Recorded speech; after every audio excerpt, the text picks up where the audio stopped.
अर्पिता वर्मा, आप देख रहे हैं सी न्यूज पर वक्त है न्यूज बुलेटिन का। आइए नजर डालते हैं न्यूज बुलेटिन पर।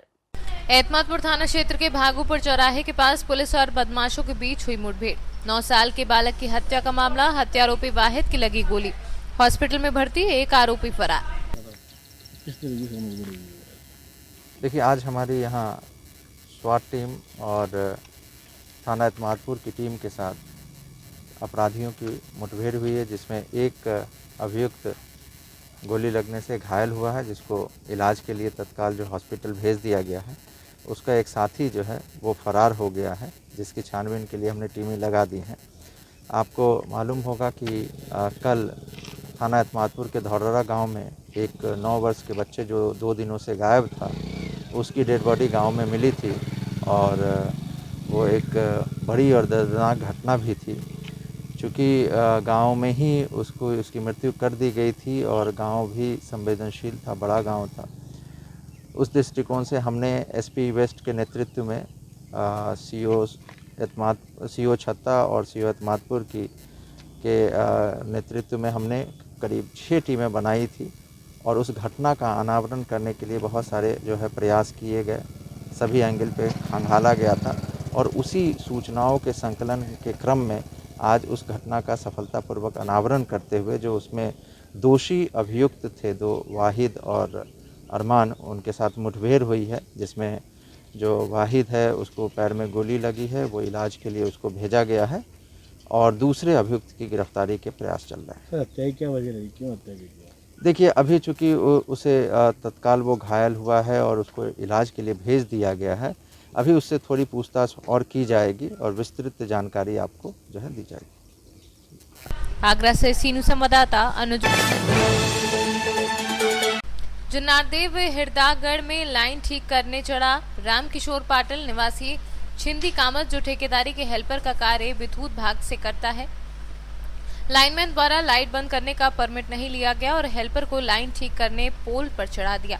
जिस समय हेल्पर पोल पर चढ़ा उस वक्त लाइन बंद थी, परंतु लाइन ठीक करते समय ही पनारा से लाइट चालू कर दी गई, जिसके कारण रामकिशोर पाटिल की तार में उलझकर मौत हो गई। छिंदवाड़ा से सीनू संवाददाता संत विनोबा भावे जी की जयंती के अवसर पर खादी भवन जीबी रोड में विनोबा भावे के चित्रों पर पुष्पांजलि अर्पित किया गया। श्रद्धांजलि अर्पित करते हुए जिला अति पिछड़ा प्रकोष्ठ जनता दल यू के जिला अध्यक्ष विनोद कुमार ने कहा कि संत विनोबा भावे जुग जुग तक याद किए जाएंगे। आज का दिन काफी ऐतिहासिक दिन है।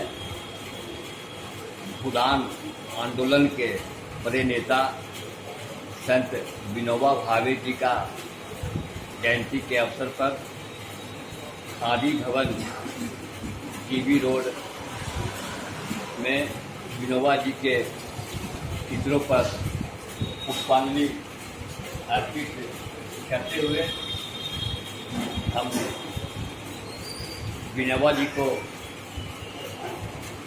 भावभीनी श्रद्धांजलि अर्पित करते हैं और खादी भवन के प्रबंधक अनिल कुमार सिंह जी, निरंजन जी व सभी जो यहाँ के सहयोगी हैं, साथी हैं, हम सबको शुक्रिया अदा करना चाहते हैं कि विनोबा जी के जयंती के अवसर पर उनके चित्रों पर पुष्पांजलि अर्पित करने का मुझे अवसर मिला।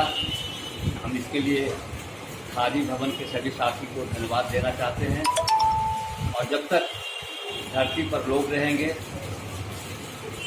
संत विनोबा जी को कोई भूल नहीं सकता है, क्योंकि विनोबा जी का लोकप्रियता भूदान आंदोलन के चलते हुआ है और गया जिला भूदान आंदोलन का केंद्र बिंदु था। गया जिला में काफ़ी भारी मात्रा में भूमि आंदोलन से जुड़े मामला यहाँ ऐतिहासिक है और भूदान आंदोलन का केंद्र बोध गया तो जाना जाता है। इस अवसर पर हम पुनः इनके चरणों में श्रद्धांजलि अर्पित करते हुए हम अपनी बात बोलते हैं। गया से सीनियर संवाददाता अर्जुन केशरी के साथ अशोक शर्मा। राष्ट्रीय सेवा योजना स्वयं सेविका दीक्षा देखने में तो कमजोर थी, पर बहादुरी में किसी से कम नहीं थी। ये हर एक काम को करना चाहती थी जो हर एक स्वयंसेवक ने किया। हर एक कार्यक्रम में आकर के कार्यक्रम को सफल बनाने में अपनी अहम भूमिका निभाती थी। इसकी जोर और इसके उत्साह के सामने सब कुछ फीका हो जाता था। ये सदैव हंसने मुस्कुराने वाली स्वयंसेविका थी। उसने कभी भी किसी की बातों का बुरा नहीं माना। गया से सीनू संवाददाता अशोक शर्मा की रिपोर्ट। गया जिला के सिविल लाइन थाना क्षेत्र के पिता महेश्वर मोहल्ला के राजू भारती उर्फ शत्रुघ्न सिन्हा को 13 अगस्त 2020 को अपने पुराने घर से नए घर पर जाने के दौरान घात लगाए अपराधियों ने संध्या करीब 6 बजे अंधाधुंध फायरिंग करने लगे, जिसमें पेट में 3 गोली लगी थी, जिसके बाद अपराधियों की पहचान पीड़ित स्वयं किए थे। इसके अलावा घटना की वारदात सीसीटीवी में कैद हो गई, जिसके बाद सिविल लाइन में मुकदमा दर्ज हुआ था, जिसका कांड संख्या 289/20 है, लेकिन अपराधियों की अभी तक गिरफ्तारी नहीं हुई है। आज पूर्व मुख्यमंत्री से जीताराम मांझी से मिलने गए, ठीक है। वो मतलब फ़ोन लगा के डीएसपी साहब को खबर किया कि क्या ये केस में हो रहा, आप लोग क्या ढिलाई कर रहे हैं, जो अभी तक 1 महीना हो गया कोई कार्रवाई नहीं हो रहा। जो क्या दिक्कत हुआ कि आप पूर्व मुख्यमंत्री से गुहार लगाने चले गए? कोई प्रशासन इसमें एक्शन नहीं ले रहा। हम लोग खौफ में जी रहे हैं और लोग से सुनते हैं कि उसको मार देंगे जाकर गोली, ठीक है। हम लोग को कोई दिक्कत नहीं है। लोग आके कोई बोलते रहते हैं कि उसको छोड़ेंगे नहीं, मार देंगे। जीतन मांझी जी क्या दिए आश्वासन? क्या? हाँ, आश्वासन दिए कि इस पर हम कार्रवाई करेंगे और प्रशासन लोग से पूछेंगे कि इस केस में क्या हो रहा है। अभी तक कोई कार्रवाई नहीं हो रहा, जो यही जीताराम मांझी जी बोले। हम लोग मतलब केस कंप्रोमाइज़ करने के लिए लोग बोल रहे हैं कि केस कंप्रोमाइज़ करो, नहीं तो मार देंगे। लोग मतलब बाजार में जिस तरह लोग ईमेल उड़ा रहे हैं। कितना दिन हो गया जब कार्रवाई नहीं हुई, किसी प्रकार की? 1 महीना हो गया।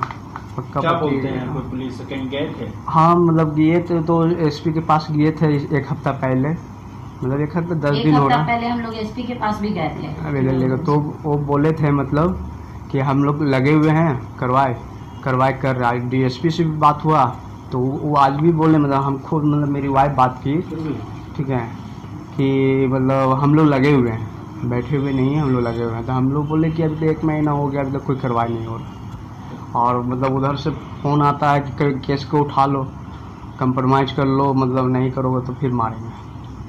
तो आप क्या चाहते हैं? हम न्याय मांग रहे हैं। कुछ अभी तक तो न्याय मिला नहीं, ना वो लोग पकड़ा रहा है, ना फिर उसको प्रशासन धर रहे हैं, ठीक है। और लोग घूम भी रहे हैं।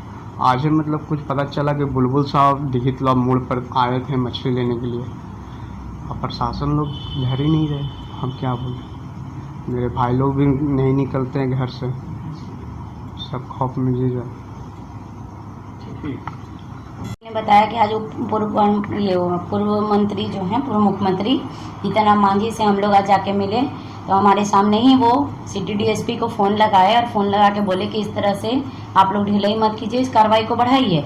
लेकिन फिर हम घर आने के बाद सिटी डीएसपी को खुद से फ़ोन लगाए तो वो बार फ़ोन पे यही करें, काम हो रहा है, काम हो रहा है, क्या काम हो रहा है।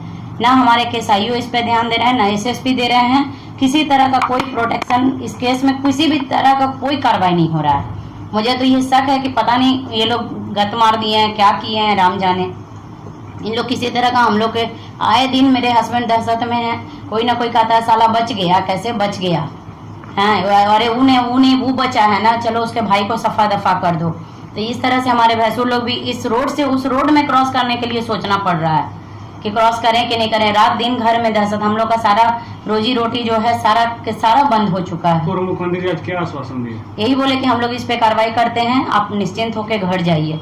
उन्होंने ये आश्वासन दिया कि आप निश्चिंत होकर घर जाइए, और मेरे सामने उन्होंने सिटी डीएसपी से बात किया, लेकिन प्रशासन किसी भी तरह से इस पर ध्यान नहीं दे रही है। कल भी मैं केसआईओ से मिली थी, मेरी गाड़ी थोड़ा सा मतलब पकड़ा गई थी सिविल लाइन के पास, तो वो मिले थे हमको। मैं पूछी बस आपकी कार्रवाई हो रही है, क्या कार्रवाई हो रही है। आज 1 महीना होने में मात्र 1 दिन बाकी है, लेकिन किसी तरह का कोई अरेस्टिंग नहीं, ना कुर्की जब्ती, कुछ भी नहीं हो रहा है। अभी आप कहाँ गए? हम एसएसपी से मिले, जीतन मांझी जी से मिले, फिर सिटी डीएसपी के आवास पे गए, उन्होंने भेंट नहीं किया, उनसे मुलाकात नहीं हो पाई। सभी जहां मुझे समझ में आ रहा है मैं जा रही हूँ, लेकिन किसी तरह का कोई कार्रवाई नहीं।